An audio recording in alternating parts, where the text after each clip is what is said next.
que este año te trae amor prosperidad y fuerte. Y salud. Y salud.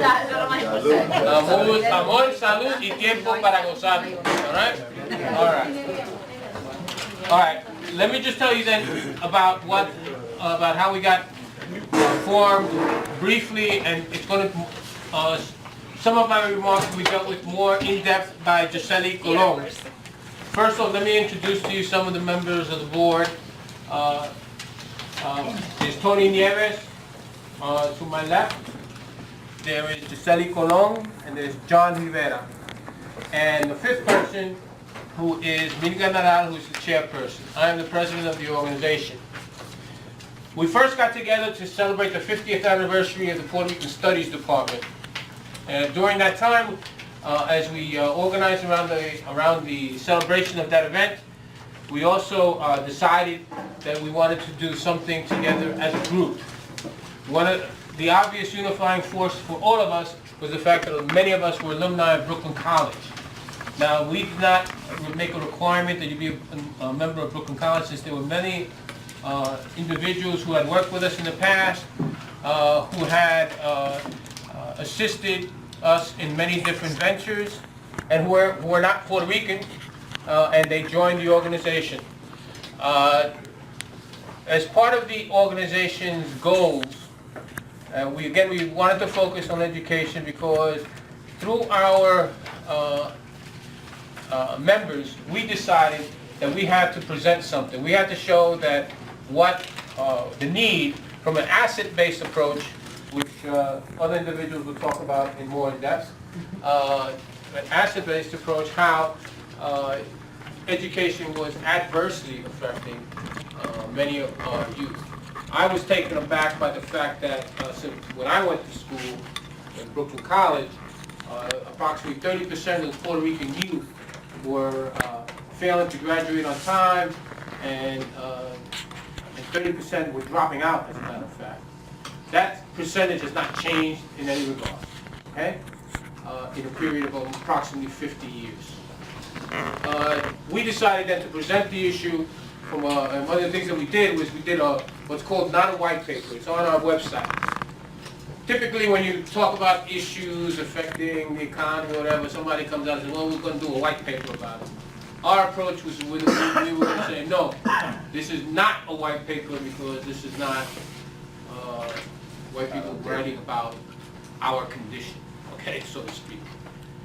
We had several events as part of it that we sponsored. We had actually a theater group that went around to high school to try to motivate the high school kids to go to college. We mentored, we acted as mentors to high school youth. We attempted to bring the youth as part of our mission to see options in terms of going to college.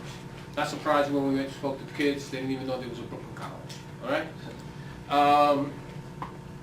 This organization is what you make of, man. This organization, while we've pinpointed some goals of what we wanted to do, we've also asked for people's input in terms of stating what they would like to do, how the organization they think may assist us. We have a lot of resources in terms of people. We have people who've been involved with bilingual education from the inception, with education over the period of 30 years.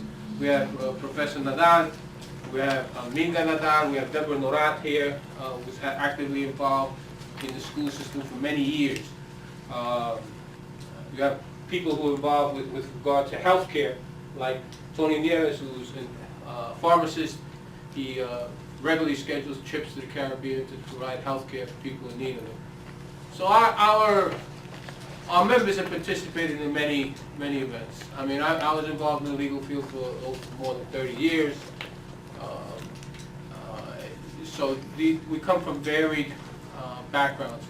Joaquin was actively involved in recruitment and retention of people in the corporate field. So that's almost like the diaspora that we speak about. Our mission is primarily based on the East Coast, and however, with the events in Puerto Rico, we were actively recruiting and getting assistance to people. There was one member, for instance, I don't even know his name. What was the gentleman's name?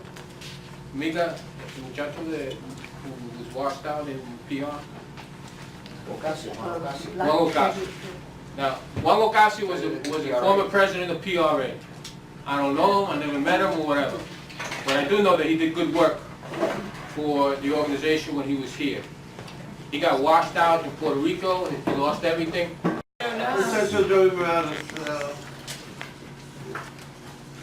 Wilfred Cadiz, I'm your nephew, and Joaquin. You work with Edwin Chungo Molina de Información al Desnudo, Radio y Televisión. And, sir, again? Robert Espinajana, retired, supposedly retired. I'm a realtor, and my 50 years of experience started here. We started with the weekend center with Casabe and part of the origination think tank with Ernesto Martínez and Deborah Sanchez for Casabe. I'm part of the origination board with Puertorriquena. Please share those two. There's not enough to go around, so please share one with the person next to you. Anselma, can you just... I stayed in the health field somewhat anyway, so the roads are All right. My name is Jeannette Echevaria. I'm from Sunset Park. I teach in PS 169 elementary school. I am an English as a language teacher. Also a graduate of Brooklyn College. We've met Anselma. Tony, can you just introduce yourself briefly? I'm Tony Nadal. I'm retired from Brooklyn College, where I taught for 43 years. My qualifications, I asked for supposedly retired. supposedly retired, yeah. I can tell I'm not retired here. Okay. I'm Emily. I'm an alumni of Cardona Community College, and now I attend NYU, and I'm also a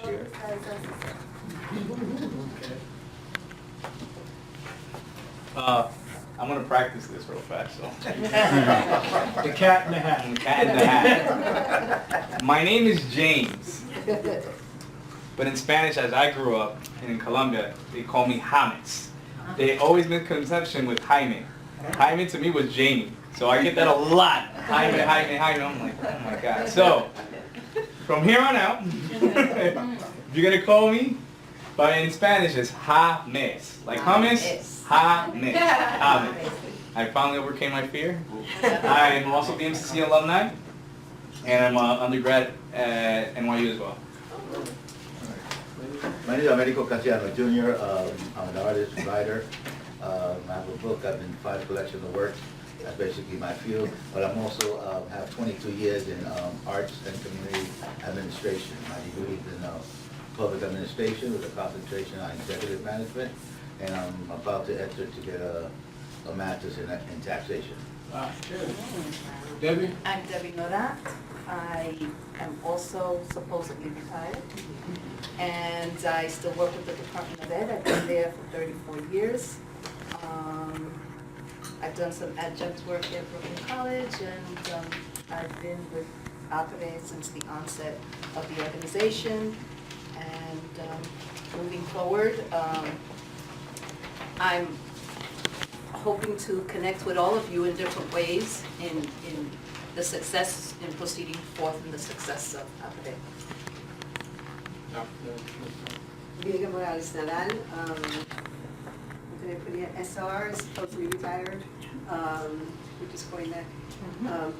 So one of the founders of the department and the Alliance, the Puerto Rican Alliance of Brooklyn College, and retired from a position of Vice President of Student Affairs at Brooklyn College. Joaquin, I'm retired, and I'm trying to stay retired. Sorry. Most of the No candidate. Not an option. Gisely Colon López, scholar in training, artist, writer as well. Feel like connected over here. Summa cum laude graduate of Brooklyn College. 4.0. You would thank you loudly, I know. Juan Rivera, retired, Connie retired, tech special, I'll remember, secretary. Cesar Cardona, semi-retired. I'm a graduate of Brooklyn College, a graduate of also Rutgers Newark Law School. I was a practicing attorney for more than 30 years. Nieves, semi-retired, graduated from Howard University as a pharmacist, also a Brooklyn College graduate, and I'm a photographer. And I'm bilingual. Very good. Esther Farmer, retired, another supposed retired person, from the New York City Housing Authority, where I was the authority's ombudsman and housing manager, and my field is community development, where I use theater as a tool for community development. I am Tere Martínez, playwright and educator, and a pre-member. Okay. All right. Him? Sí, ya se presentó. Reintroduce. I'm Wilfred Cadiz. I've been a school teacher for 15 years, school dean the last 5 years. I hear everybody introducing their background. I got my master's at College of Mount St. Vincent, and currently I should retire in 10 years.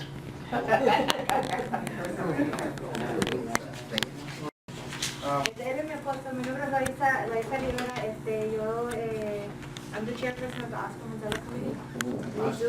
We do like yearly marches. Said the floor is open, the organization is open to at least hear and say, well, this should not be our focus or would be our focus. Having said all that, I want to introduce Gisely Colon, who's going to be talking more about APRE's history and our mission. I'm going to bring you through and give you a little bit of the visuals of what Cesar just spoke about. So we're going to start with our history and mission. It's our mission statement. It's to advocate for social transformation through programs focused on education and the advancement of the Puerto Rican community. And this is a group photo from one of our first events. A little bit also, I joined the organization a little bit towards the end of the informality of when the membership was meeting, and as soon as it started turning into a little bit more formal, as I graduated from Brooklyn College, I had more time and started getting involved. And this happened sometime between 2013 and 2015 when we officially became a nonprofit organization. I like to think of it as an intergenerational community of professionals, students, retirees, and everything in between, artists included in that. And there is an underlying link, not through it all, but I think that this underlying kind of passion for bilingual education does, it's alive within each and every one of us, and a lot of our work does get involved within that field.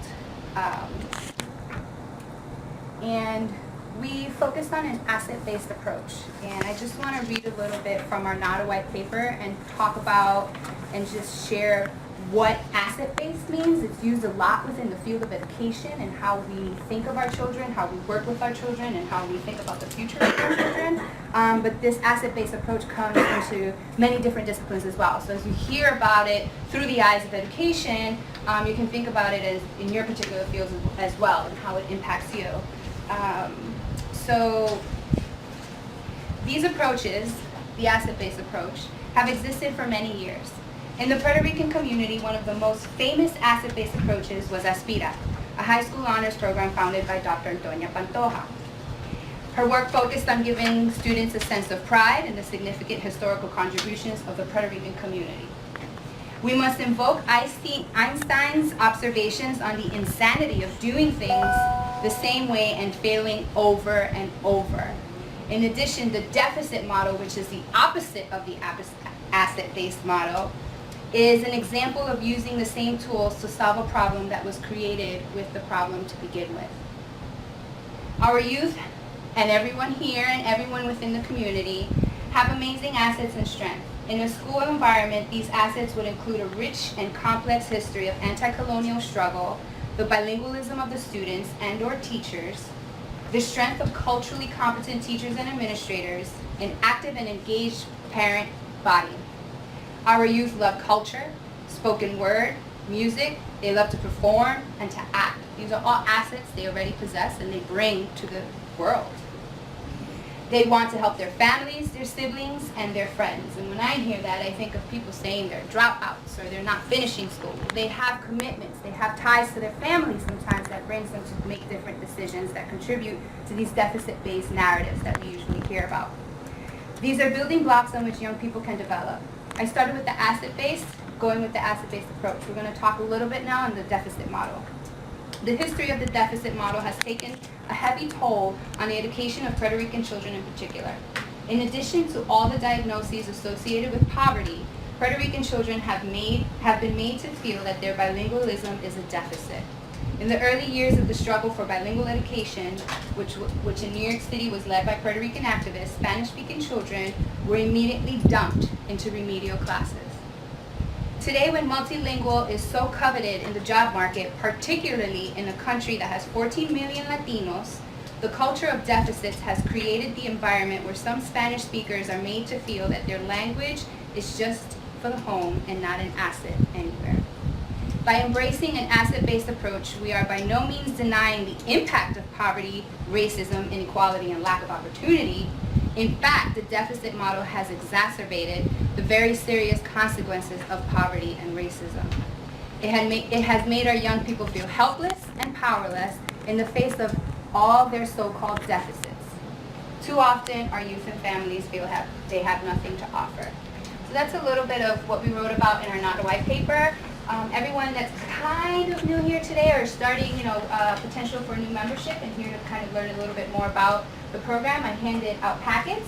And in the last page is the Not a White paper abstract, which talks about this document. It's also available on our website, www.apre.org. It's on all of your information also. So as Cesar mentioned, what is APRE? What does APRE do? Well, here are some of the things that we have done in the past, I would say maybe 2 years. We had our first event, which is the video that was playing earlier. These are the flyers for them. This one was focused on pioneras. Nieves and Esther worked on this beautiful display of pioneras spanning from the years were 1850 to 1850 to 1950. And we just recently, this is the Tulia, which happened on April 22nd. It's another video that we may or may not get to today. And this is where we brought to life our narratives from the Not a White paper. It was a fundraising event, a cultural event, and we shared our narratives, which invoked a lot of narratives from the audience itself, which is part of the purpose of why we do this. And speaking of the purpose of what we do, here we're community engaged and informed. We just wrapped up the pilot program at a high school with the Nieves program committee, where we work with students. We started with the Reader's Theater, and the goal was to get them doing a little bit of identity development, get them working a little bit, within the confines of the bilingual program at the school, getting them to do a little bit more English and learn a little bit more English and practice and become more comfortable with the language. And as we move forward into 2018 and beyond, we'll be looking to kind of flesh this out and really work on it and expand it more and be with the students more. And we talk a little bit about in a second. We also do, we're very connected to Brooklyn College, and we're informed because we attend their events. We're constantly gaining new information, and we're also sharing in the dispersal of information by representing APRE at different events like Encuentro, which they have every year, usually in November. So here are our different existing committees right now. We have a sheet of paper that will be going around with these different committees. As I start talking about them, you can sign up for them and say, I'm interested in this. We don't hold you to it. It's just something, we just want a general idea of what it is that you're interested in. If you don't see something on there in your membership application forms, there's a part that you can put what your interests are, or feel free to add it to the paper itself. And we We should meet with the faculty and we actually listen. So what the students were at risk, and this was not part of the mission statement, when it wasn't required, and how the department took upon itself to maintain contact with students so that they would stay in school and graduate. Diversity and the global economy, this department exemplified the very resources that contribute to that, and we had to also let them know that we are we are about that. You should also be aware, I'm sure that Tony is aware, that this, the structure of Brooklyn College is under a lot of pressure right now because they brought in a lot of things. And I'm bringing that up so that we are mindful of that, so that we can use that to our advantage. Could you just state your name for people? Oh, my name is Anselma Rodríguez. I'm a Brooklyn College graduate, Dominican by birth and Puerto Rican by heart. I work at the Graduate Center for Workers' Education, and what else? And I'm a member of APRA. Yeah. And I wonder what the role of the two-year colleges, the community colleges, specifically in terms of the point the lady makes here that workforce development, where I have an occasional affiliation with Foster as a particular topic that I work with. And so the OPED, I think it's great, and I've learned about it for years from John, that it has its seat, Sukunae, Brooklyn College. But where do you incorporate the two-year units, especially like Hostos where it's heavily Latino? Well, for instance, some of the things that and the workforce development programs that are principal part of their mission. I mean, I have debated that issue of vocational training, because I'm really not opposed to that if people receive vocational training. Some people just don't want to go academic, they want to get hands-on. So that's an issue that has not been ignored, it hasn't really been thrashed out. That's something that... And I got my master's though out of the community system at Rotary College with a concentration on executive management. I think that's an important point because if you're going to talk and if you listen and you read the history of the gentleman that started the asset-based thinking, it is I see very often we have a strong educational component of professors here, but that's a venue, that's a vehicle through which to put asset-based management. Asset-based management is about economic development. And the gentleman said, if you're going to go and work in any community, then you have to see what the community has. And from there, he began to develop the idea of the assets, the assets of a community. Not just a community based on ethnicity, but it could be of class, because it's about economically developing the community. And it has varios ramas, right? And of course, we have to lend to the educational component, but and then the job training is a subset of economic development for that given community.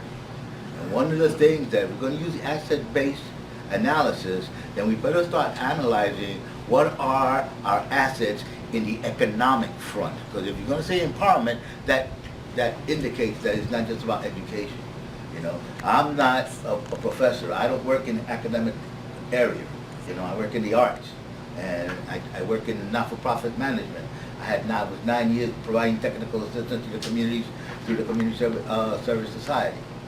And they have a great paper, by the way, on how both black youth and Latino youth are not served. And of the two, it is the Latino community that is the least served.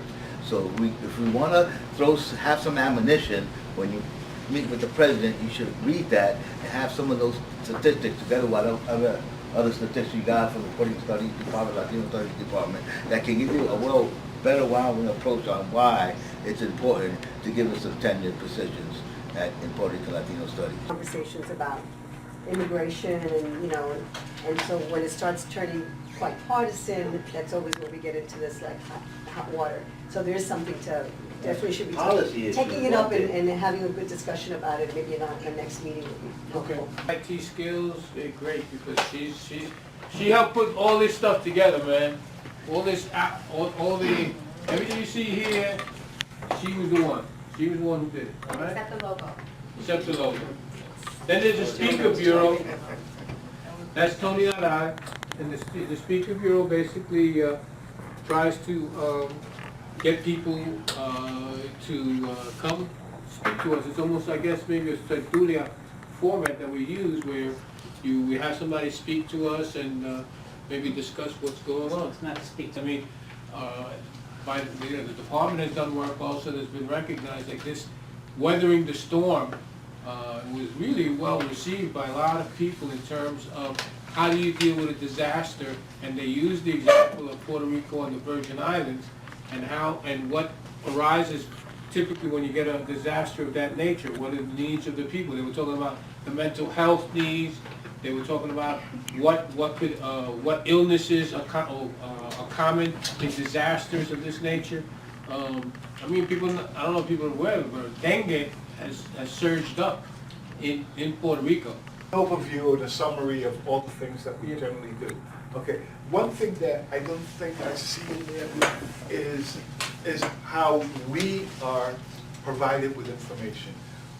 That we've had a number of people come to us and talk to us about their experiences or about their organization. David Diaz is one who came and talked to us about, they had a Wednesday night group back in the 60s.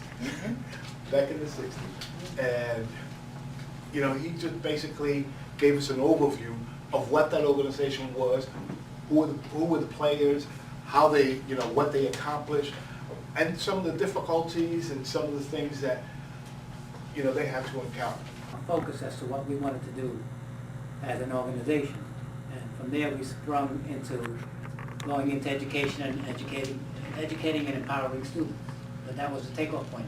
So we had speakers. Last October we had speakers come from chartered schools, and they spoke to us for an hour. So sometimes we have speakers to come and educate us. But they wanted to sort of address the isolation that many of the students felt in terms of going to private schools and vis-a-vis from their own community.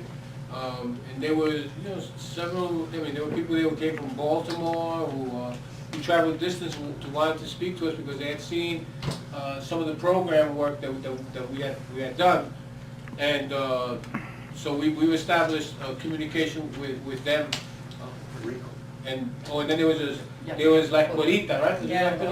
There was La Escuelita in Puerto Rico. And Nuestra Escuela. Nuestra Escuela. And then that was one of the schools that we actually were thinking of assisting. This was a school that was retaining kids, that they were teaching music to the kids, that they were rendering mental health services to parents, or and things of that nature. The school was wiped out. It no longer exists. There's no, to the foundation. So it just brings a certain reality to the situation that in Puerto Rico. I mean, eso no debió from what we were trying to do in New York, but it was a very community-based school, but it was very shocking to see that. Milga? Also understand that education, you know, if your kid is hungry, you know, they're going to learn. Yeah. You know, so we come from that, and I think it's really important. And why we actually brought so many people that have come to us, like not only the ones you've mentioned, but like Rivera, for example, founder of the Puerto Rican Alliance at Brooklyn College, but also a principal in several schools, and I was just reading today that she's in the congressional, what do you call that, the congressional, there's a book that the Congress puts out, right? And she's in there because one of the schools, a part of one of the schools was actually named after her. Dr. Deborah and Norat would know about that. But I wanted to say that we come at it from an educational perspective, but what we've seen were not wasted, because we weren't doing a lot of work in the community, but we were getting people coming in and talking to us and kind of like helping us to shape, you know, the mission, you know, where we wanted to go. Yeah, we hope to. You know, it's our attempt for our linkage back into the community. Linkage being that when we were in school, one of the things that saved us and that really put a lot of emphasis on developing the Puerto Rican Studies Department was the fact that we had a community in Brooklyn that came to the school and said, yo, no con el mío, you know? So it was resolved. So one of the things that Brooklyn College today fails to have, at least the Puerto Rican Studies Department, is their linkage to the community. So we're going to serve as part of that. But we also need to work in our communities so that we can then develop our own empowerment and empower them as well. I think the fact that once the proposal was written, I happened to be in the system for so many years that I was able to make that connection with this principal, and she was more than willing to have the project go into the program, into her school building, without all the protocol that most schools require that you do. So we took the opportunity, and Teresa, along with Gisely, they were able to continue the sessions. I think there were 5 sessions, 6 sessions? 7 sessions. And the follow-up to these sessions is now to take this group to Brooklyn College and expose them to, with information as to how, like possibly funding scholarships to get into, not necessarily Brooklyn College, but to assist them, and to also give them a feel for what the campus looks like, and maybe have someone speak to them from the department on some of the courses, and maybe even sit in a class and possibly experience one of the professors. Because this is a part of the standards of New York State is getting children, high school students exposed, starting from kindergarten actually, into preparedness and readiness for the college world. Now, whether that means traditional college, academic college, or whether it is vocational, we as a group, I don't think have really talked a lot about that, because most of us yet don't come from that world, but we hope to become more holistic about education. We know that we have to definitely talk about it and see how that's going to fit with what we do in reaching out to kids in that particular area. For coming here today, I would like to adjourn, but before we adjourn, I want people to sign up for committees that they might have an interest in. And you can speak to Tony Nieves. And again, thank you for everybody showing up, man.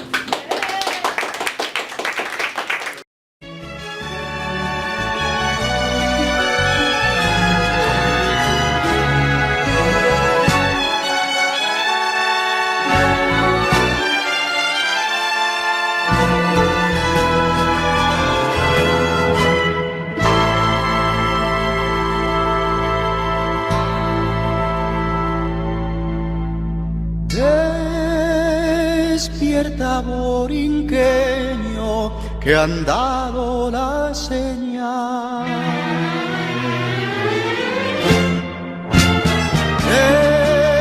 Despierta de ese sueño, que es hora de luchar. A ese llamar patriótico, arde tu corazón. Verlo será simpático. Nosotros queremos la libertad, nuestros machetes nos la darán. Vámonos, borinqueños, vámonos ya, que nos espera ansiosa la libertad, la libertad. La libertad, la libertad.